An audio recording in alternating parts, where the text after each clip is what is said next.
नमस्कार दोस्तों, मैं फिर से हाजिर हूँ एक बेहतरीन स्कीम को लेकर। पीएम विश्वकर्मा योजना आप सभी लोग जानते हैं, भारत सरकार की बहुत ही महत्वाकांक्षी स्कीम चल रही है। तो आज मैं A to Z जानकारी डिस्कस करने वाले हैं। पीएम विश्वकर्मा से संबंधित आपके सारे डाउट्स क्लियर हो जाएंगे। जैसे आज हम डिस्कस करेंगे, सबसे पहले बोर्ड पर मैंने कुछ चीज़ें लिख रखी हैं, आपको देख सकते हैं कि पीएम विश्वकर्मा योजना है क्या। सबसे पहले योजना क्या है, इस पे संबंधित हम चीज़ें डिस्कस करेंगे। काफ़ी लोगों के मन में डाउट्स है, लोगों को एग्जैक्ट जानकारी नहीं पता है कि स्कीम्स क्या है, नहीं जानते हैं। सेकंड पॉइंट होगा हमारा लाभ या बेनिफिट्स। इस योजना के क्या लाभ आपको मिलेंगे, क्या क्या बेनिफिट्स होने वाले हैं, वो डिस्कस करेंगे। थर्ड, पात्रता और एलिजिबिलिटी कि इसके लिए कौन व्यक्ति पात्र है, कौन एलिजिबल है, कौन इस योजना में आवेदन कर पाएगा। थर्ड पॉइंट हमारा ये होगा। फोर्थ होगा इसमें आवेदन कैसे करना होगा, आप कैसे विश्वकर्मा योजना में आवेदन कर पाएंगे। पांचवा पॉइंट होगा FAQ, जो कि मोस्ट इंपॉर्टेंट पार्ट इस वीडियो का होने वाला है। फ्रिक्वेंटली आस्क्ड क्वेश्चन, आपके मन में जो भी सवाल होंगे उन सभी सवाल को हम कवर करेंगे।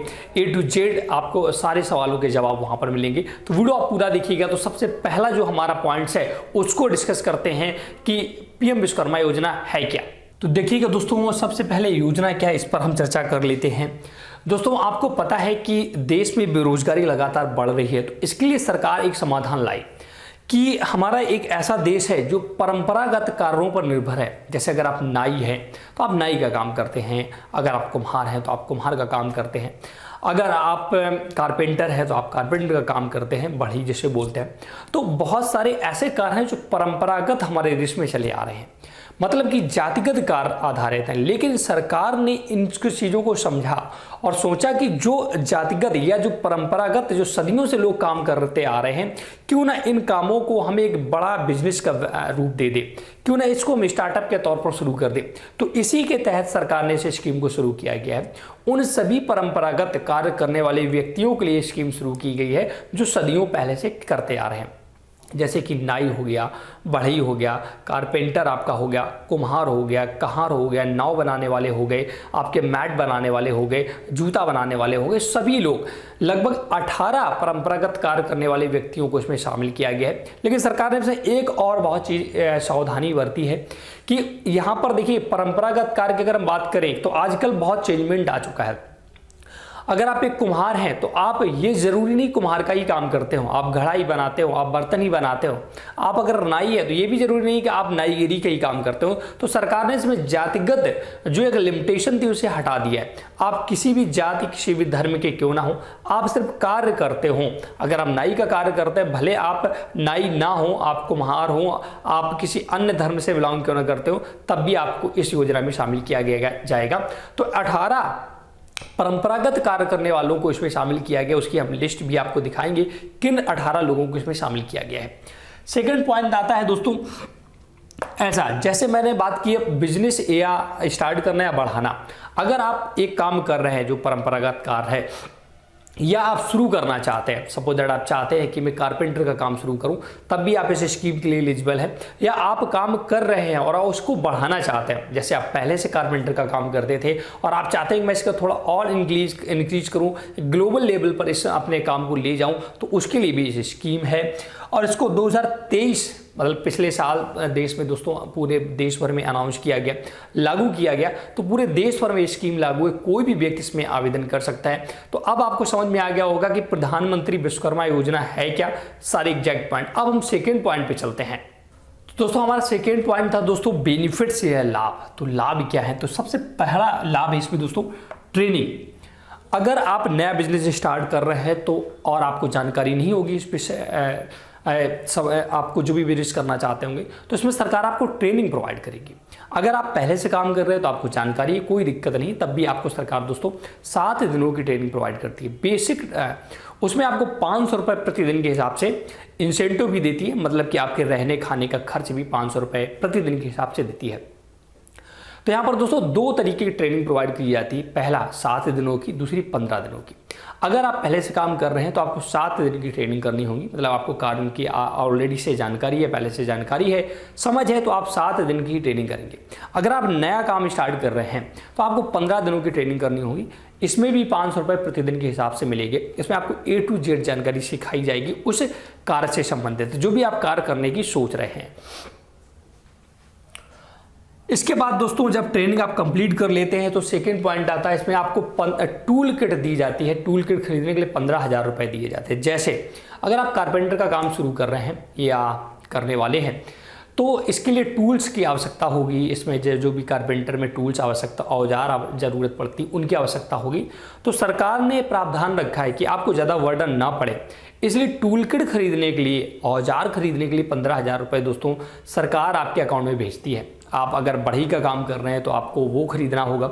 अगर आप दर्जी हैं, सिलाई मशीन खरीदना चाहते हैं तो आप उसके लिए 15,000 रुपये दिए जाएंगे। वो आप 15,000 रुपये से आप अपनी मशीन खरीद करके काम को स्टार्ट कर सकते हैं। जो थर्ड पॉइंट है आपका 1+2 लाख लोन। दोस्तों इसमें क्या है, अगर आप अपने काम को बढ़ाना चाहते हैं तो दो तरीके से सरकार लोन भी प्रोवाइड करती है। पहला आपको 18 महीने के लिए लोन दिया जाता है जो कि 1 लाख रुपए का होता है। 1 लाख रुपए का दोस्तों लोन आपको 18 महीने के लिए दिया जाएगा, जो कि मात्र 5% वार्षिक दर पर दिया जाता है। बहुत ही कम इंटरेस्ट रेट है। अगर आप 1 लाख रुपए का लोन लेंगे तो अगली साल आपको 1,05,000 रुपये ही भरने होंगे। इसमें दोस्तों बिना किसी गारंटी के लोन दिया जाता है, ये बहुत ही बड़ी बात है। सेकेंड, अगर आप इस लोन को अपने 18 महीनों के अंदर जो सरकार एक लिमिट देती है चुका देते हैं तो आपको अगला फिर से 2 लाख रुपए का लोन मिल सकता है।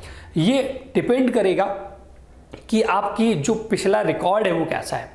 अगर आपका पिछला रिकॉर्ड सही है, मतलब 18 महीनों में आपने लोन चुका दिया है, तो आपको अगला 2 लाख रुपए का लोन फिर से 30 महीने के लिए मिल जाता है। अब आप अपने 2 लाख रुपए को 30 महीने के अंदर अंदर सरकार को लौटाना होगा। यहाँ पर भी 5% वार्षिक दर से ही ब्याज लगता है, इसका विशेष ध्यान रखें।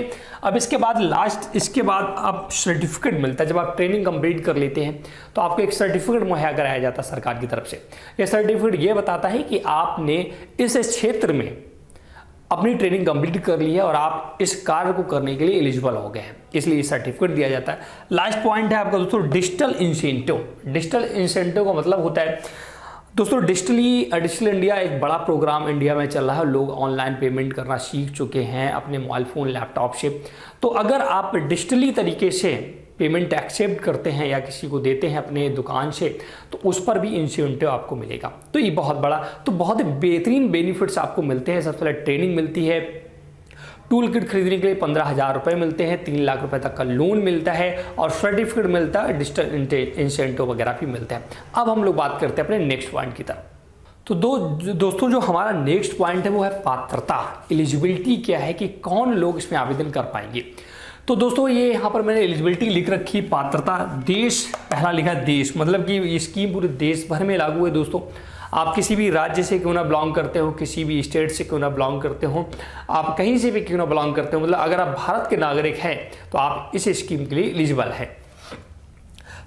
सेकंड पॉइंट मैंने लिखा है दोस्तों एक परिवार एक सदस्य, मतलब कि आपके एक परिवार अगर है, जो भी राशन कार्ड से परिवार निर्धारित होता है, तो एक परिवार में व्यक्ति दोस्तों एक ही काम कर सकता है। ऐसा आप नहीं वो कर सकते हैं कि आपके परिवार में मान लो 5 लोग हैं और सभी लोग जवान हैं, काम करने के लिए एलिजिबल हैं, तो सभी लोग आवेदन कर पाएँ, ऐसा सरकार का बिल्कुल नियम नहीं है। एक फैमिली से एक व्यक्ति ही इस योजना में आवेदन कर पाएगा। इसके बाद आता है 18 कार्य। जो 18 कार्य परंपरागत कार्य हैं दोस्तों, उन्हीं में से आपको कार्य करना होगा। जैसे सरकार ने निर्धारित कर दिया है पहले से कि ये 18 परंपरागत कार्य हैं, अगर आप इन कार्यों को करते हैं या करना चाहते हैं तब ही आप इस योजना में आवेदन कर पाएंगे। ऐसा नहीं कोई आप नया काम लेकर आए। जैसे कि काफ़ी लोगों ने कमेंट किया, तो मैंने पहले एक वीडियो बनाया था, जो इलेक्ट्रीशियन होते हैं, जो प्लम्बर वाला काम करते हैं, क्या ये लोग भी एलिजिबल हैं? तो बिल्कुल नहीं है दोस्तों। सरकार ने जिन 18 कार्यों को यहाँ पर लिस्ट जारी की है, उन्हीं 18 कार्यों में आपको करना होगा। लास्ट पॉइंट है किसी भी जाति धर्म। दोस्तों आप यहाँ पर किसी भी जाति से क्यों ना बिलोंग करते हो, ऐसा नहीं है कि जो अगर कुम्हार कार्य करता है वही कुम्हारी आवेदन कर सकता है, ऐसा बिल्कुल नहीं है। आप घड़े का कार्य करते हैं, आप बर्तन बनाते हैं मिट्टी के, तो आप किसी भी जाति किसी भी धर्म से कोई भी यहाँ आवेदन कर पाएंगे। यहाँ जाति विशेष किसी कार्य को काम नहीं दिया गया, इसका विशेष ध्यान रखें। तो ये पात्रता हो गई। अब हम लोग जो हमारा नेक्स्ट पॉइंट होता है उस पर हम लोग चलते हैं। तो दोस्तों नेक्स्ट हमारा पॉइंट है आवेदन, कि इस योजना में आवेदन कैसे किया जा सकता है, अप्लाई कैसे करना होगा। तो इसके लिए दोस्तों सरकार ने पीएम विश्वकर्मा योजना की ऑफिशियल वेबसाइट शुरू की है। आपको वेबसाइट पर जाकर ही ऑनलाइन आवेदन करना होगा, ऑफलाइन इसमें कोई प्रोसीजर नहीं, घर बैठे ही आवेदन कर पाएंगे। आवेदन करने का मैंने ऑलरेडी वीडियो बना रखा है, लिंक आपको डिस्क्रिप्शन में मिल जाएगा और वहां पर जाकर के आप आवेदन कर सकते हैं। या आप चाहते हैं मैं एक कोई फ्रेश वीडियो बनाऊं, नए सिरे से वीडियो बनाऊं, तो आप हमें कमेंट कर सकते हैं और साथ साथ नया आवेदन करके मैं ही बता दूंगा। अब आवेदन करने के बाद दोस्तों प्रोसीजर क्या होगा, वो कैसे होता है, वो भी हमको बता देते हैं। सबसे पहले दोस्तों प्रोसीजर ये होगा, ये फॉर्म जब आप आवेदन करेंगे इसके बाद आपके ग्राम प्रधान के पोर्टल पर जाएगा। हाँ, हर एक ग्राम प्रधान की आईडी बनाएगी, वो अप्रूवल देंगे। इसके बाद आपके जिले लेवल पर जाएगा, वहाँ से अप्रूवल मिलेगा। फिर स्टेट लेवल से पे अप्रूवल मिलने के बाद आपको कॉल आएगा, फिर आपकी ट्रेनिंग स्टार्ट होगी, वगैरह वगैरह सब कुछ होगा। तो ये सारे चरण थे पीएम विश्वकर्मा योजना में, कि कैसे आप पीएम विश्वकर्मा योजना क्या थी, इसकी पात्रता थी कि लाभ क्या थे, एलिजिबिलिटी क्या थे, आवेदन क्या था। अब जो सबसे इंपॉर्टेंट आपका दोस्तों टॉपिक था FAQ, फ्रिक्वेंटली आस्क्ड क्वेश्चन, जो बहुत लोगों के मन में है। मैंने ऑलरेडी क्वेश्चन दोस्तों जितनी लिस्ट हमारे पास थी वो हमने लिख कर रखी है कि क्या क्या आपके क्वेश्चन हो सकते हैं। तो पहला क्वेश्चन जो मैंने लिखा है दोस्तों, क्या पुश्तैनी काम करना अनिवार्य है। दोस्तों जैसा कि मैं ऑलरेडी इसका जवाब दे चुका हूँ। जो इससे क्वेश्चन का मतलब क्या है, जैसे मैं अगर कुम्हार हूँ, मैं नाई हूँ, तो क्या मुझे नाईगिरी का ही कार्य करना आना चाहिए, क्या मुझे कुम्हारगिरी का कार्य करना ही आना चाहिए। तो ऐसा बिल्कुल नहीं है। सिर्फ आपको 18 कार्य जो सरकार ने दिए हैं उन्हीं कार्य में से कोई करना होगा, किसी भी जाति धर्म से क्यों ना बिलोंग करते हो। पुश्तैनी कार्य करना बिल्कुल अनिवार्य नहीं यहाँ रखा गया है। और दूसरा क्वेश्चन, क्या उसी जात से आना चाहिए, तो बिल्कुल नहीं, उस जात से बिल्कुल नहीं आना चाहिए। क्या कोई व्यक्ति जो काम ना जानता हो वह उसके लिए आवेदन कर सकता है। दोस्तों सपोज दैट अगर आप कोई मिट्टी बनाने वाले बर्तन का काम स्टार्ट करना चाहते हैं, लेकिन आपको काम नहीं आता है, तो क्या आप आवेदन कर सकते हैं। ये भी आपके मन में क्वेश्चन आ सकता है। क्या आप राजमिस्त्री का काम करना चाहते हैं, लेकिन आप राजमिस्त्री का काम नहीं जानते हैं, तो क्या आवेदन कर सकते हैं। जी हाँ, बिल्कुल आवेदन कर सकते हैं। इसमें सरकार इसीलिए दोस्तों ट्रेनिंग दे रही है 15 दिनों की। अगर आपको काम नहीं भी आता है तब भी सरकार आपको पहले काम सिखाएगी और इसके बाद आप इसका काम ट्रेनिंग लेकर आवेदन कर सकते हैं। तो ये भी आपका क्वेश्चन हो गया। थर्ड दोस्तों काम है 18 परंपरागत कार्य के अलावा कोई आवेदन कर सकता है। जैसे 18, मैं ऑलरेडी इस क्वेश्चन के जवाब दे चुका हूं। जो सरकार ने 18 परंपरागत कार्य दिए हैं, क्या इसके अलावा कोई कार्य का व्यक्ति आवेदन कर सकता? तो नहीं दोस्तों, बिल्कुल नहीं। केवल आपको 18 कार्य की जो लिस्ट दी गई वही लोग इसके लिए आवेदन कर पाएंगे। इसके बाद जो 6वां क्वेश्चन है, ट्रेनिंग कहां पर होगी दोस्तों। तो दोस्तों जब आपका आवेदन स्वीकृति मिल जाती है 2-3 स्टेट जो होती हैं, ग्राम प्रधान, आपका जिले और स्टेट लेवल से, तब आपकी ट्रेनिंग के लिए आपको मैसेज या कॉल से इन्फॉर्म किया जाएगा। आपके ज़िले में ही ज़्यादातर उम्मीद होती है कि आपके ज़िले में ही ट्रेनिंग कराई जाए, जिससे आपको ज़्यादा दिक्कतों का सामना ना करना पड़े।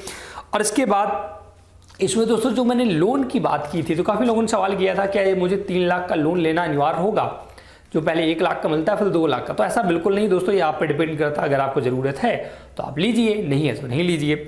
इसके बाद अप्रूव्ड कैसे कराएं, काफ़ी लोगों को सवाल होगा। मैंने आवेदन कर दिया, मेरा आप ग्राम प्रधान अप्रूवल नहीं कर रहा है, मेरा स्टेट लेवल से अप्रूवल नहीं हो रहा है।